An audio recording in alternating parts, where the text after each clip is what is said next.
Taiwan ने आरोप लगाया कि चीन ने एक बार फिर उसकी हवाई सीमा में अपने लड़ाकू विमानों को भेज दिया। चीन इससे पहले भी कई बार ताइवान को डराने के लिए ऐसी हरकत कर चुका है। लेकिन ताइवान का आरोप है कि इस बार चीन ने एक दो नहीं बल्कि 19 फाइटर जेट उसकी हवाई सीमा के नजदीक भेज दिए। और ताइवान के लिए डराने वाली बात यह भी है कि वो सभी चीन के सबसे खतरनाक लड़ाकू विमान J-10 थे, जिसके बारे में चीन ये दावा करता है कि ये फाइटर जेट 1400 किलोमीटर प्रति घंटे की रफ्तार से उड़ान भर सकता है और इसमें लेजर गाइडेड बम और एंटी शिप मिसाइलें भी लगी होती हैं, जिससे ये जंगी जहाजों को भी आसानी से ध्वस्त कर सकता है। इसकी इसी ताकत की वजह से इसे फायर बर्ड यानी आग उगलने वाली चिड़िया के नाम से भी जाना जाता है। यही वजह रही कि अपनी सीमा के नजदीक 19 J-10 लड़ाकू विमानों को देखते ही ताइवान की धड़कनें बढ़ गईं। चीन पिछले कई महीनों से ताइवान पर नजरें गड़ाए बैठा है, क्योंकि चीन ताइवान को अपना ही हिस्सा मानता है। इसी वजह से वो उसे डराने का कोई मौका नहीं छोड़ता, ताकि उसके घातक लड़ाकू विमानों और मिसाइलों के डर से ताइवान जंग से पहले ही हार मान ले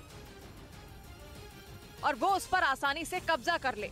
असल में चीन की नजर ताइवान के सेमीकंडक्टर चिप के कारोबार पर है, क्योंकि ताइवान ही सेमीकंडक्टर चिप बनाने के मामले में दुनिया का सबसे बड़ा खिलाड़ी है। इसका अंदाजा इसी बात से लगाया जा सकता है कि दुनिया में जितनी भी सेमीकंडक्टर चिप बनती हैं, उनमें 60% से ज्यादा अकेले ताइवान में बनती हैं। ऐसे में अगर ताइवान का सेमीकंडक्टर चिप का कारोबार चीन की मुट्ठी में बंद हो गया तो अमेरिका समेत पूरी दुनिया के लिए भारी मुसीबत खड़ी हो जाएगी।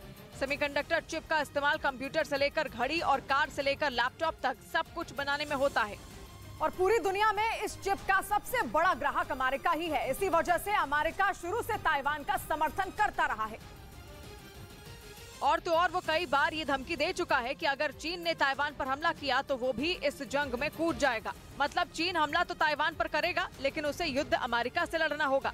यही सोचकर शी जिनपिंग पिछले कई महीनों से सिर्फ ताइवान को डराने में ही जुटे हैं।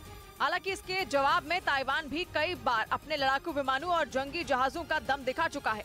ऊपर से उसके साथ अमेरिका खड़ा है, जो उसे युद्ध की स्थिति में अपने सभी खतरनाक हथियारों और यहाँ तक कि अपने सैनिकों को भी भेजने के लिए तैयार है। और इधर दिल्ली सरकार में सौरभ भारद्वाज और आतिशी को मंत्री बनाया जाएगा। सिसोदिया और सत्येंद्र जैन के इस्तीफे के बाद केजरीवाल ने सौरभ और आतिशी को मंत्री बनाने का फैसला किया और इसकी मंजूरी के लिए दिल्ली के एलजी को फाइल भी भेज दी गई। तो मनीष सिसोदिया के 18 विभागों को कैलाश गहलोत और राजकुमार आनंद के बीच बांटा गया। गहलोत को वित्त समेत कुल 8 विभाग दिए गए, तो राजकुमार आनंद को शिक्षा और स्वास्थ्य समेत 10 विभाग की जिम्मेदारी दी गई। और वहीं उधर मनीष सिसोदिया के इस्तीफे के बाद भारतीय जनता पार्टी ने अब अरविंद केजरीवाल के इस्तीफे की मांग की और इसके साथ पार्टी कार्यकर्ताओं ने दिल्ली की सड़कों पर प्रदर्शन भी किया, जिसमें बड़े बड़े बैनर पोस्टर के जरिए बीजेपी ने आरोप लगाया कि अरविंद केजरीवाल शराब घोटाले में शामिल थे और उन्हें भी इस्तीफा देना चाहिए। कि पार्टी के मुखिया अरविंद केजरीवाल वो बड़ी मछली हैं। बीजेपी के मुताबिक 2 मंत्रियों के जेल जाने के बाद केजरीवाल के पास पद पर रहने का नैतिक अधिकार नहीं है।